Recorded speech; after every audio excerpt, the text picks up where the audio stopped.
नमस्कार good morning. आज September 3 तारिख मंगलवार। आज दिन भरी अनेक बड़ गुरुत्वपूर्ण खबर गुड़िक आसीचे। तेबे आसंतु आज सकाळ आसीथिबा 25 टी बड़ खबर उपरे नजर पकाइबा। प्रथम खबर, आज ठारू खोलिला सुभद्रा योजनार पोर्टाल। आज ठारू राज्य सरकार सुभद्रा योजनार पोर्टाल खोलिचंती। www.subhadra.odisha.gov.in वेबसाइट रे पोर्टाल रे समस्त सुविधा मिलिबो। सुभद्रा योजनार सबु तथ्य एणिके आपण पोर्टाल रे पाई परिबे। उप मुख्यमंत्री तथा महिला और शिशु विकास मंत्री प्रभाती परिड़ा एने सुभद्रा योजनार पोर्टाल को शुभारंभ करिसंती। मंत्री कहिसंती योग्यता एवं सेमानकर अधिकार आवेदन पत्र प्रक्रिया बारंबार पचरा जाउथिबा प्रश्न एवं एहार उत्तर ए सब पोर्टाल रे उपलब्ध रहिबो। एहा सहित एही योजना संपर्क रे आपण 14678 टेलीफोन नंबर रे मध्य फ्री रे सकाळ 6 टारू राति 10 टा पर्यंत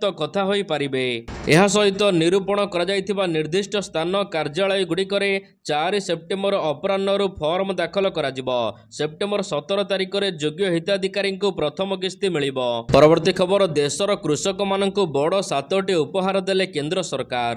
केंद्र कैबिनेट बैठक रे कृषकंक सहित 7टी जड़ित योजना को अनुमोदन मिलिछि। केंद्र मंत्री अश्विनी वैष्णव एने सूचना दैचंती। कृषकंक जीवन रे उन्नति आनिबाकू एपरी 7टी प्रमुख योजना को कैबिनेट रे मंजूरी मिलिछि।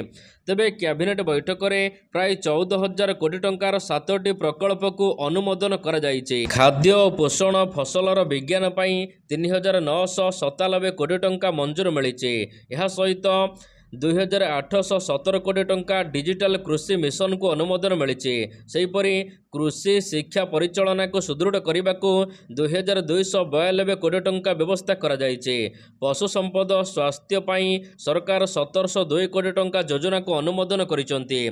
उद्यान कृषक विकास पाई बैठक रे 860 कोटी टंका। सेहीपरि कृषि विज्ञान केंद्र पाई 1202 कोटी टंका। यह सहित प्राकृतिक संबल परिचालना को सुदृढ़ करने को 1115 कोटी टंका योजना अनुमोदन मिलिछि। परवर्ती खबर, बांग्लादेशी को चिन्हट करा जिवो। गृह रे कहिले मुख्यमंत्री। बांग्लादेश रो अनुप्रवेशकारी को चिन्हट पाई प्रक्रिया आरंभ करा जाइछि। विधानसभा रे एपरि लिखित भाव रे उत्तर दैचंती मुख्यमंत्री मोहन चरण माझी। समस्त जिलापाल एवं एसपी को बांग्लादेशी अनुप्रवेश को चिन्हट करने को निर्देश दिया जाइछि। तहसिल ब्लॉक एवं थाना स्तर में कमिटी गठन करने को कहा जाइछि। विशेषकर भुवनेश्वर केन्द्रापड़ा और पुरी रे थिबा अनुप्रवेशकारी को चिन्हट करने को निर्देश जारी होइछि। 2021 मसीहा सुधा राज्य रे समुदाय 3,740 जन बांग्लादेशी अनुप्रवेशकारी बेआईन भाव में विभिन्न जिले में अछंती। परवर्ती खबर, डिसेम्बर सुधा सबु गाँव में मिलिबो नेटवर्क। डिसेम्बर सुधा ओडिशार सबु गाँव को मिलिबो नेटवर्क सेवा। विधानसभा रे कांग्रेस विधायक तारा प्रसाद वाहिनीपति प्रश्न रे लिखित उत्तर रखिचंती आईटी मंत्री मुकेश महालिंग। राज्य रे मोट 3,510 गाँव रे मोबाइल नेटवर्क उपलब्ध नाही। अविभक्त कोरापुट जिले रे 1,062 गाँव रे लोक माने मोबाइल नेटवर्क बिना सेवारु वंचित अछंती। समस्त गाँव को मोबाइल नेटवर्क जोगाई देबाकू जिलार समस्त मोबाइल टावर को चलित वर्ष डिसेम्बर सुधा पूर्ण कार्यक्षम कराजिबो। भारत सरकार दूरसंचार विभाग लक्ष्य धार्य करिथिबा कहिचंती आईटी मंत्री मुकेश महालिंग। परवर्ती खबर, ओडिशा रे हेबनी हाईकोर्ट बेंच। ओडिशा रे हेब नाही एबे हाईकोर्ट बेंच। एबेका समय रे एपरि किछि करिबार यथार्थ नाही। विधानसभा रे बलांगीर विधायक कलिकेश नारायण सिंहदेव को प्रश्न रे एपरि किछि इंगित करिचंती मुख्यमंत्री मोहन चरण माझी। सोमवार दिन विधानसभा रे बलांगीर विधायक कलिकेश नारायण सिंहदेव बलांगीर रे हाईकोर्ट स्थायी बेंच प्रतिष्ठा को नहीं प्रश्न पचारिथिले। यार उत्तर रखी मुख्यमंत्री मोहन चरण माझी कहिचंती ओडिशा रे कौनसी स्थान रे हाईकोर्ट स्थायी बेंच प्रतिष्ठा यथार्थ नुहे। परवर्ती खबर, 80,000 कोटी टंकार डिजिटल भारत निधि घोषणा। केंद्र सरकार 80,000 कोटी टंकार डिजिटल भारत निधि घोषणा करिसंती। जहाँ एबे सहरांचल रे भी टेलीकॉम सेवा को फंड जोगाइबो। फंड को सही प्रोजेक्ट पई व्यवहार कराजिबो। टेलीकॉम सेवा को सस्ता एवं सुरक्षित करिबारे सहायक हेबो। ଫଣ୍ଡରେ ମୋବାଇଲ ଏବଂ ବ୍ରଡବ୍ୟାଣ୍ଡ ସହିତ ଟେଲିକମ୍ ଉପକରଣ ପାଇଁ ମଧ୍ୟ ସହାୟତା ମିଳିବ। ସରକାରୀ ବିଜ୍ଞପ୍ତି ଅନୁସାରେ ଏହାର ଉଦ୍ଦେଶ୍ୟ ଗ୍ରାମାଞ୍ଚଳ, ଉପାନ୍ତ ଏବଂ ସହରାଞ୍ଚଳରେ ଟେଲିକମ୍ ସେବାର ଅପହଞ୍ଚକୁ ସୁଲଭ ଏବଂ ଉତ୍ତମ କରିବା। ପରବର୍ତ୍ତୀ ଖବର, ଓଡ଼ିଶାରେ ଖାଲି ପଡ଼ିଛି 2 ଲକ୍ଷ ପଦବୀ। ରାଜ୍ୟ ସରକାରଙ୍କର ବିଭିନ୍ନ ବିଭାଗରେ ଖାଲି ପଡ଼ିଛି 2,05,000 ପଦବୀ। ରାଜ୍ୟରେ ମଞ୍ଜୁର ପ୍ରାପ୍ତ ମୋଟ କର୍ମଚାରୀଙ୍କ ସଂଖ୍ୟା 5,96,000 ଥିବାବେଳେ ଏହାର ପ୍ରାୟ ଅଧା ସଂଖ୍ୟକ ପଦବୀ ଖାଲି ପଡ଼ିଥିବା ନେଇ ବିଧାନସଭାରେ ସୂଚନା ଦେଇଛନ୍ତି ମୁଖ୍ୟମନ୍ତ୍ରୀ ମୋହନ ଚରଣ ମାଝୀ। ମୁଖ୍ୟମନ୍ତ୍ରୀଙ୍କ ସୂଚନା ଅନୁସାରେ ସ୍କୁଲ ଏବଂ ଗଣଶିକ୍ଷା ବିଭାଗରେ ସର୍ବାଧିକ 63,405 ପଦବୀ ଖାଲି ପଡ଼ିଛି।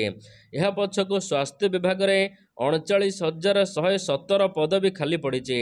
ସେହିପରି ଅନ୍ୟାନ୍ୟ ବିଭାଗରେ ଖାଲି ପଡ଼ିଥିବା ପଦବୀ 19,998 ରହିଛି। ପରବର୍ତ୍ତୀ ଖବର, କିଏ ଏହି ରେଭେନ୍ସା? କ'ଣ ପାଇଁ ବଦଳାଯିବ କଟକର ରେଭେନ୍ସା ବିଶ୍ୱବିଦ୍ୟାଳୟର ନାମ? ବାଟମାସ୍ ଏଡୱାର୍ଡସ୍ ରେଭେନ୍ସା, ଯାହାଙ୍କ ପାଇଁ କଟକ ମାଟିରେ ଛିଡ଼ା ହୋଇଛି ଓଡ଼ିଶାର ପ୍ରସିଦ୍ଧ ରେଭେନ୍ସା ବିଶ୍ୱବିଦ୍ୟାଳୟ। ଆଗାମୀ ଦିନରେ ଏହାର ନାମ ପରିବର୍ତ୍ତନ କରାଯିବ କି ନାହିଁ, ଏହାକୁ ନେଇ ଏବେଠାରୁ ତର୍ଜମା ଆରମ୍ଭ ହୋଇଛି। କାରଣ ଶାଶ୍ୱତ ଶାସନ ଦିବସ ଅବସରରେ କେନ୍ଦ୍ର ଶିକ୍ଷାମନ୍ତ୍ରୀ ଧର୍ମେନ୍ଦ୍ର ପ୍ରଧାନ ଏ ସମ୍ବନ୍ଧରେ ସୂଚନା ଦେଇଛନ୍ତି କି ବିଶ୍ୱବିଦ୍ୟାଳୟର ନାମ ପରିବର୍ତ୍ତନ କରାଯିବା ଉଚିତ। ତେବେ ଓଡ଼ିଶାବାସୀଙ୍କ ଆଗରେ ଏନେଇ ଏକ ପ୍ରଶ୍ନ ମଧ୍ୟ ଛିଡ଼ା ହୋଇଛି। ତେବେ କାହିଁକି ନାମ ପରିବର୍ତ୍ତନ କରାଯିବ? ଓଡ଼ିଶାବାସୀ ରେଭେନ୍ସାଙ୍କ ସମ୍ପର୍କରେ ଜାଣିବା ନିହାତି ଆବଶ୍ୟକ ରହିଛି। 1865 ମସିହାରେ ଏଡୱାର୍ଡ ରେଭେନ୍ସା ଓଡ଼ିଶାର କମିଶନର ଭାବରେ ଯୋଗ ଦିଅନ୍ତି। ତେବେ 9ଙ୍କ ଦୁର୍ଭିକ୍ଷ ସମୟରେ ଓଡ଼ିଶା କୃଷକମାନଙ୍କଠାରୁ 20,000 ଟନ୍ର ଚାଉଳ ବଙ୍ଗଳାକୁ ରପ୍ତାନି କରିଦେଇଥିଲେ ରେଭେନ୍ସା, ଯାହା ଲାଗି ଓଡ଼ିଶାବାସୀଙ୍କ ଆଖିରେ ରେଭେନ୍ସା ସାହେବ ଛୋଟ ହୋଇଯାଇଛନ୍ତି।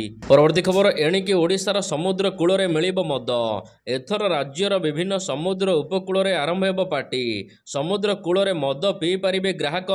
ସମୁଦ୍ର କୂଳରେ ବସି ମଦ ପିଇବା ସହିତ ପ୍ରାକୃତିକ ପରିବେଶର ମଜା ନେଇପାରିବେ ଗ୍ରାହକ। ଏବେ ରାଜ୍ୟରେ ଲାଗୁ ହୋଇଛି ନୂଆ ଅବକାରୀ ନୀତି। ରାଜ୍ୟ ସରକାର ନୂଆ ଅବକାରୀ ନୀତି ପ୍ରଣୟନ କରିଛନ୍ତି। ସେପ୍ଟେମ୍ବର ମାସରୁ ଲାଗୁ ହୋଇଥିବା ଏହି ନୀତି 2025 ମାର୍ଚ୍ଚ ପର୍ଯ୍ୟନ୍ତ ଅପରିବର୍ତ୍ତିତ ରହିବ।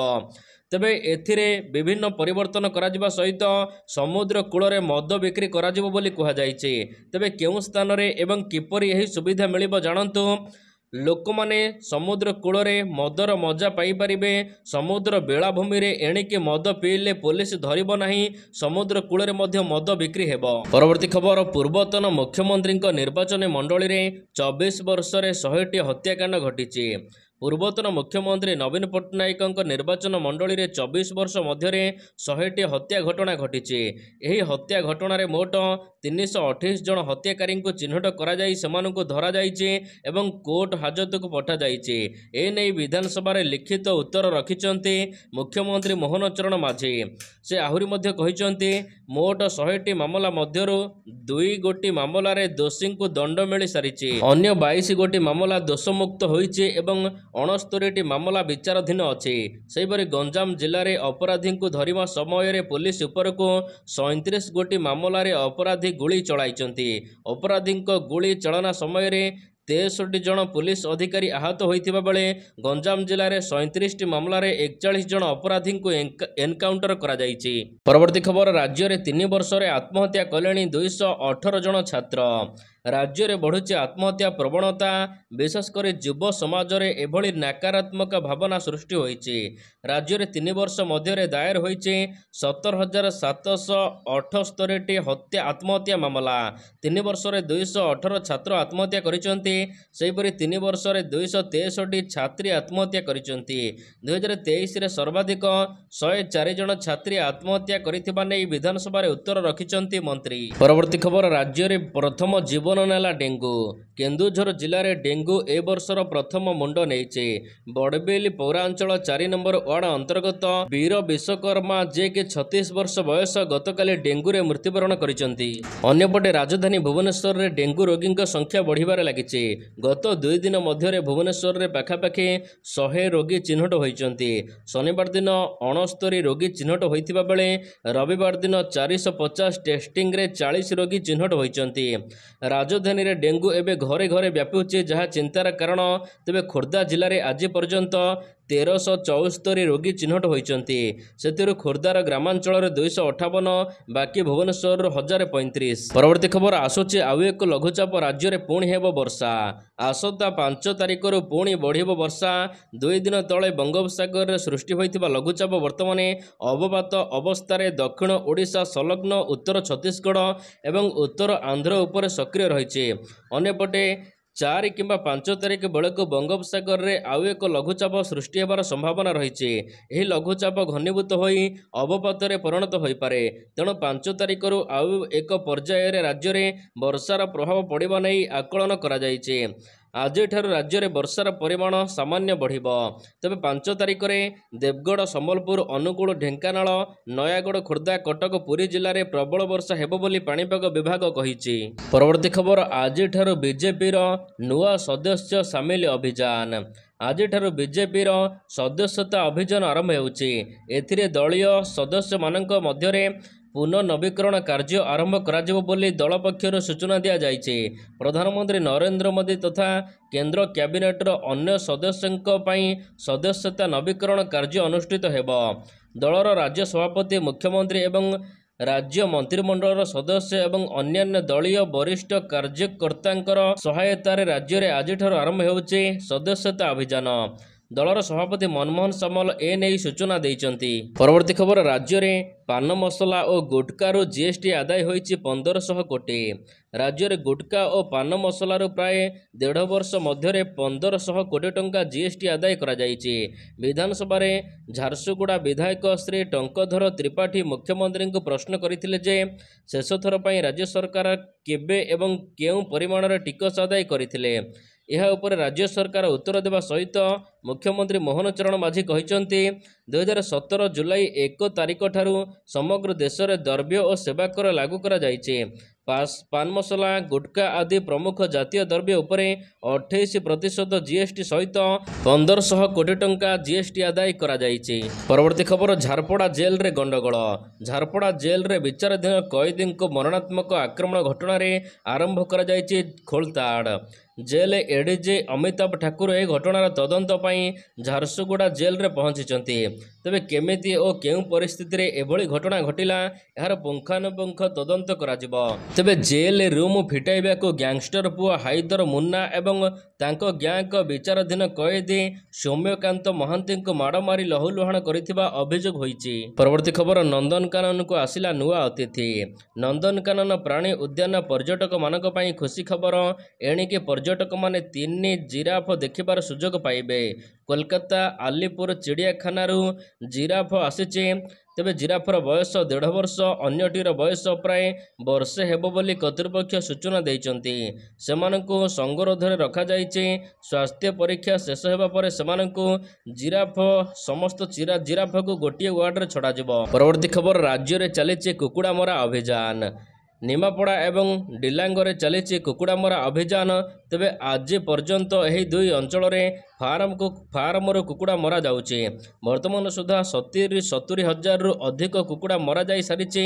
ତେବେ ତେଲେଙ୍ଗାନାରେ 10 ହଜାରରୁ ଅଧିକ ଏବଂ ନିମାପଡ଼ାରୁ 25,000 କୁକୁଡ଼ା ମାରିବା ପୋତିବା ପାଇଁ ରାପିଡ୍ ରେସ୍ପନ୍ସ ଟିମ୍ ଲାଗିଛନ୍ତି। ପରବର୍ତ୍ତୀ ଖବର ଦୁଷ୍କର୍ମକାରୀକୁ 10 ଦିନ ମଧ୍ୟରେ ଦିଆଯିବ ଫାଶୀ। ନୂଆ ଆଇନ ଆଣୁଛନ୍ତି ମମତା ଦିଦି। ପଶ୍ଚିମବଙ୍ଗର ଆର୍ଜି କର ହସ୍ପିଟାଲ ଏବଂ କଲେଜ ମହିଳାଙ୍କୁ ଟ୍ରେନିଂ ଡାକ୍ତରଙ୍କୁ ଦୁଷ୍କର୍ମ ହତ୍ୟା ଘଟଣାକୁ ନେଇ ପୁରା ଦେଶ ସ୍ତବ୍ଧ। ଦୋଷୀକୁ ମୃତ୍ୟୁଦଣ୍ଡ ଦେବାକୁ ସ୍ୱର ଉଠୁଛି। ଏଥିପାଇଁ କୋଲକାତାରେ ବିକ୍ଷୋଭ ମଧ୍ୟ କରାଯାଉଛି। ଏହାରି ମଧ୍ୟରେ କୋଲକାତା ସରକାର ଦୁଷ୍କର୍ମକାରୀକୁ 10 ଦିନ ମଧ୍ୟରେ ମୃତ୍ୟୁ ଫାଶୀଦଣ୍ଡ ସୁନିଶ୍ଚିତ କରିବାକୁ ପ୍ରସ୍ତାବ ରଖିଛନ୍ତି। ସୂଚନା ଅନୁସାରେ ସୋମବାର ଦିନ ପଶ୍ଚିମବଙ୍ଗ ବିଧାନସଭାରେ ସ୍ୱତନ୍ତ୍ର ଅଧିବେଶନ ଆରମ୍ଭ ହେବ ଏବଂ ମଙ୍ଗଳବାର ଦିନ ଏହି ବିଲ୍ ପାରିତ ହେବାର ସମ୍ଭାବନା ରହିଛି। ପଶ୍ଚିମବଙ୍ଗ ମୁଖ୍ୟମନ୍ତ୍ରୀ ଏହାକୁ ସମର୍ଥନ କରୁଥିବା ବେଳେ ବିଜେପି ଏହାକୁ ସମର୍ଥନ ମଧ୍ୟ କରିପାରେ। ପରବର୍ତ୍ତୀ ଖବର ତେଲେଙ୍ଗାନା ଓ ଆନ୍ଧ୍ରରେ ପ୍ରବଳ ବର୍ଷା ଏବଂ ବନ୍ୟା। ତେଲେଙ୍ଗାନା ଏବଂ ଆନ୍ଧ୍ରରେ ପ୍ରବଳ ବର୍ଷା ଜାରି ରହିଛି। ତେବେ ଅତି କମରେ 19 ଜଣଙ୍କର ମୃତ୍ୟୁ ଘଟିଛି। 17,000ରୁ ଅଧିକ ଲୋକମାନଙ୍କୁ ସ୍ଥାନାନ୍ତର କରାଯାଇଛି। କାରଣ ଲଗାତାର ବର୍ଷା ସାରା ରାଜ୍ୟକୁ ଜଳମଗ୍ନ କରି ବ୍ୟାପକ ବନ୍ୟା ପରିସ୍ଥିତି ସୃଷ୍ଟି କରିଛି। ପ୍ରାୟ 140ଟି ଟ୍ରେନ୍ ବାତିଲ କରାଯାଇଥିବା ବେଳେ ଅନେକ ଟ୍ରେନ୍ ଗତିପଥ ପରିବର୍ତ୍ତନ କରିଛି। ଲଘୁଚାପ ପ୍ରଭାବ ଦ୍ୱାରା ରାଜ୍ୟରେ ବନ୍ୟା ପରିସ୍ଥିତି ମଧ୍ୟ ସୃଷ୍ଟି ହୋଇଛି। ଏଥିରେ 19 ଜଣଙ୍କର ମୃତ୍ୟୁ ଘଟିଛି। ପରବର୍ତ୍ତୀ ଖବର, ଅପରାଧୀଙ୍କ ଘରେ ଆଉ ଚାଲିବନି ବୁଲଡୋଜର। ଅପରାଧୀଙ୍କ ଘରେ ଆଉ ଚାଲିବ ନାହିଁ ବୁଲଡୋଜର। ବିଭିନ୍ନ ରାଜ୍ୟ ସରକାରଙ୍କ ଦ୍ୱାରା ଦୋଷୀଙ୍କ ବିରୋଧରେ ନିଆଯାଉଥିବା ବୁଲଡୋଜର ଆକ୍ସନ ଉପରେ ରୋକ ଲଗାଇଛନ୍ତି ସୁପ୍ରିମକୋର୍ଟ। ବୁଲଡୋଜର ଆକ୍ସନ ବିରୋଧରେ ଦାଖଲ ହୋଇଥିବା ଏକ ପିଟିସନ ଉପରେ କୋର୍ଟ ଏଭଳି ରାୟ ଶୁଣାଇଛନ୍ତି। କୌଣସି ମାମଲାରେ ଜଣେ ଅଭିଯୁକ୍ତ ଦୋଷୀ ସାବ୍ୟସ୍ତ ହୋଇଥିଲେ ମଧ୍ୟ ନିର୍ଦ୍ଦିଷ୍ଟ ଆଇନ ବିନା ତାଙ୍କ ଘରକୁ ବୁଲଡୋଜର ଲଗାଇ ନଷ୍ଟ କରିପାରିବେ ନାହିଁ କୌଣସି ଲୋକ, ଏନେଇ କୋର୍ଟ ନିର୍ଦ୍ଦେଶ ଦେଇଛନ୍ତି।